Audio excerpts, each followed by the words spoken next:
Hello students,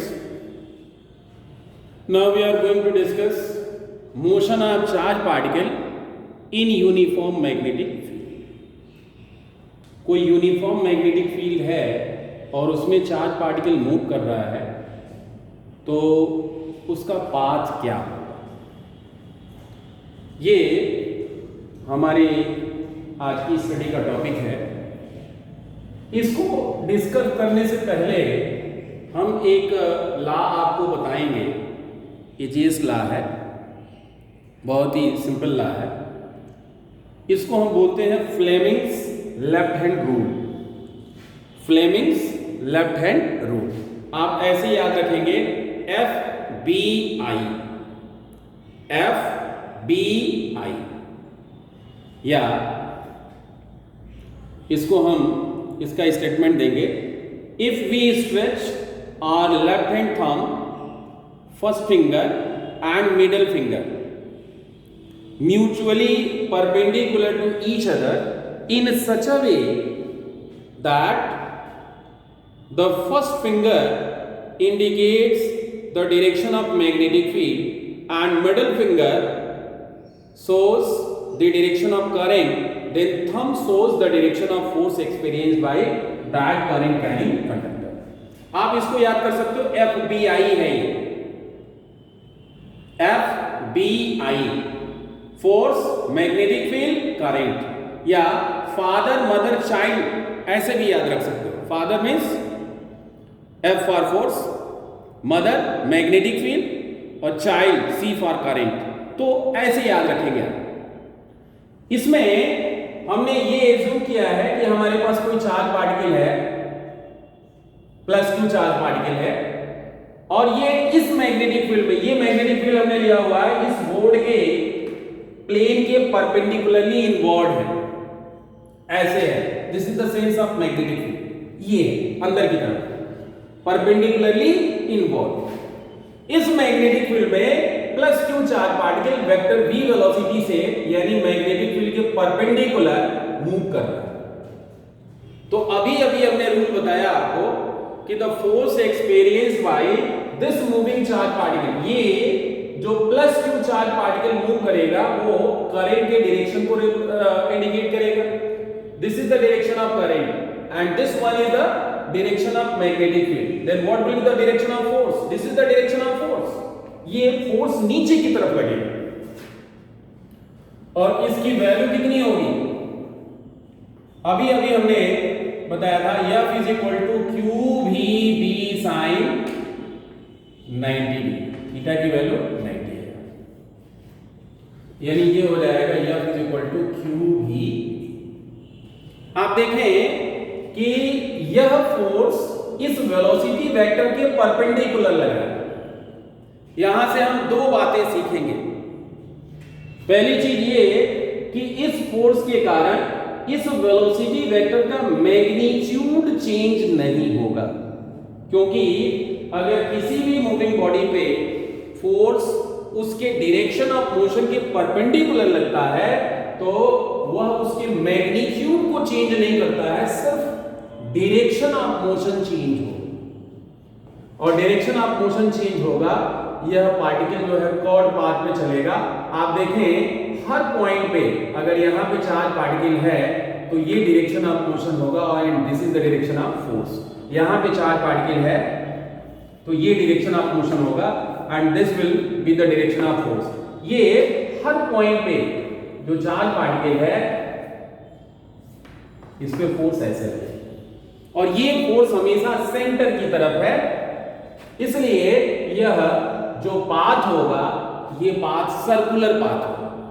यानी हम कह सकते हैं कि the charge particle moving perpendicular to the uniform magnetic field adopts a circular path in which the charge particle moves with constant speed, that is its kinetic energy do not change but its direction of motion continuously changes।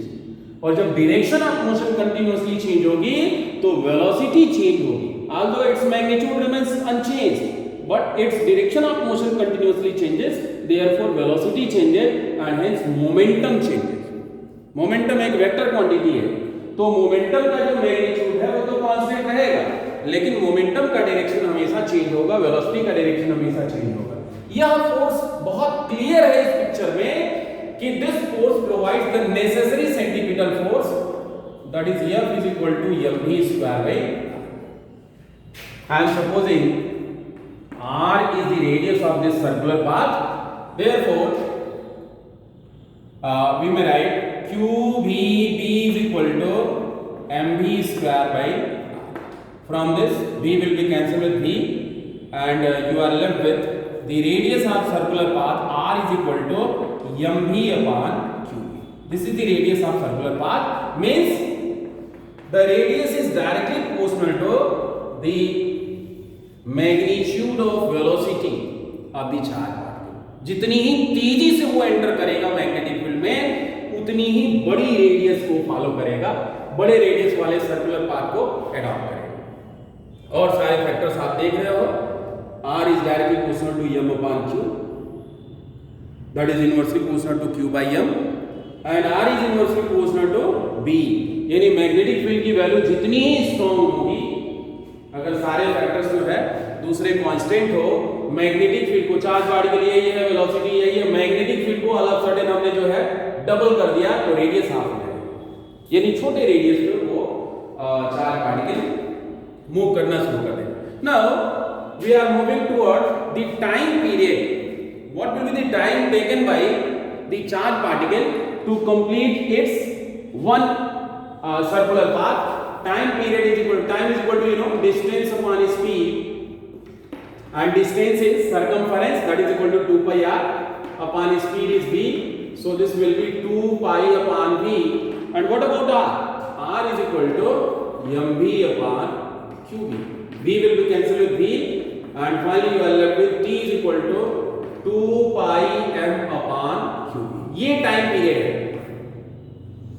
इस फार्मूले से बिल्कुल clear है कि time period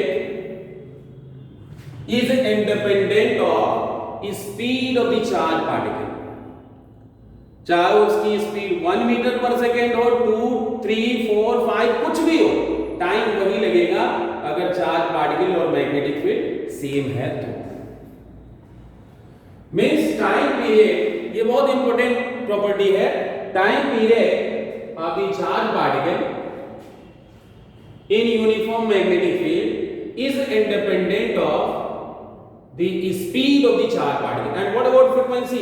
Frequency is equal to 1 upon time period, so it will be qb upon 2 pi, ये इसकी frequency. अब इसमें हम लोगों ने ये लिखा हुआ है कि the charge particle is entering perpendicular to the uniform magnetic field. Situation को हम थोड़ा चेंज कर देते हैं, हम ये सपोज कर रहे हैं कि चार्ज पार्टिकल मैग्नेटिक फील्ड के परपेंडिकुलर नहीं बल्कि ऑब्लिक एंट्री कर रहा है। इस केस में क्या सिचुएशन होगी? इस केस में क्या सिचुएशन होगी? हम यहां 3 डायमेंशनल कोऑर्डिनेट सिस्टम एज्यूम कर रहे हैं, ये आप देखें,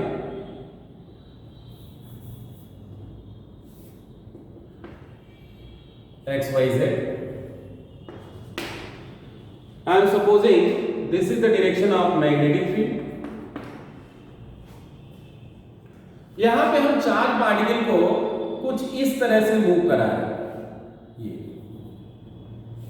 ये वेलोसिटी वेक्टर, यानी मैग्नेटिक फील्ड से ये कितना एंगल बना रहा है?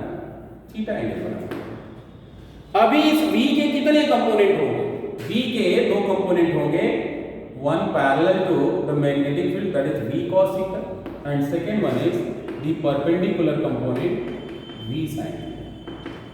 आपको बहुत स्पष्ट रूप से पता है कि जो मैग्नेटिक फील्ड के पैरेलल जो है चार्ज पार्टिकल मूव करता है, ये चार्ज पार्टिकल है, उस पे कोई फोर्स नहीं लगता है, लेकिन जो परपेंडिकुलर मूव करता है उस पे मैक्सिमम फोर्स लगता है, और इस मैक्सिमम फोर्स के कारण ये किस पाथ पे चलेगा? सर्कुलर पाथ पे चलेगा। किस पाथ पे चलेगा? सर्कुलर पाथ पे चलेगा। लेकिन इसमें एक पैरेलल कंपोनेंट भी है, इसकी वजह से ये फॉरवर्ड मोशन भी करेगा, यानी ये सर्कुलर पाथ पे भी चलते हुए फॉरवर्ड मोशन करेगा। इसका मतलब इसका जो पाथ होगा स्पाइरल होगा, हेलिकल पाथ होगा, कुछ इस तरह का इसका पाथ ऐसे ऐसे ये चार्ट, इसको हम कहते हैं हेलिकल मोशन। ये बिल्कुल कांस्टेंट होना चाहिए, आप डायग्राम ठीक से बनाएंगे।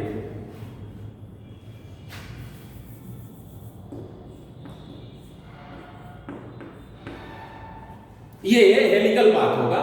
अब इसमें हम ये देखेंगे कि टाइम कितना लगेगा। Time period is equal to 2 पाई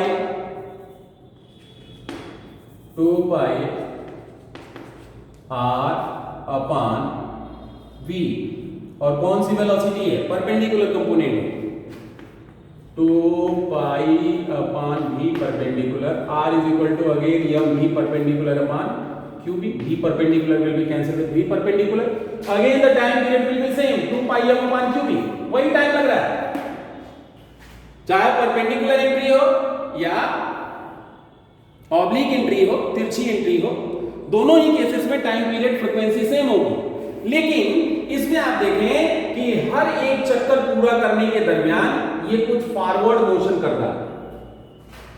हर एक चक्कर में अगर ये ऐसे चल रहा है तो एक चक्कर के बाद कुछ यहां पहुंच जाएगा ऐसा। ये जो है चार्ज पार्टिकल एक चक्कर में कुछ फॉरवर्ड डिस्प्लेसमेंट लेगा, इसे ही बोलते हैं pitch. Pitch distance travel by the charge particle, forward distance travelled by the charge particle in one complete revolution और in one time period is called pitch, and distance is equal to speed multiplied by time, speed is v parallel, इसी component के कारण ये आगे चल रहा है, multiplied by time, so this will be v cos theta multiplied by 2 pi m upon q, ये हो जाएगा।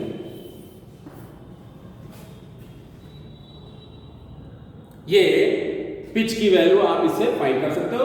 काइनेटिक एनर्जी चार्ज पार्टिकल की कैसे फाइंड कर सकते हैं? Kinetic energy is equal to 1 by 2 mv square, and what about r is equal to mv upon qb, तो आप v को रिप्लेस कर सकते हो, v is equal to qbr upon m, इसको इसमें प्लेस करोगे तो ये हो जाएगा k is equal to 1 by 2 m and v is equal to qbr upon m, so this is q square b square r square upon m square, एक m से cancel कर लीजिए और ये एक्सप्रेशन आपको finally, this is all about the motion of charged particle in uniform magnetic field. Thanks.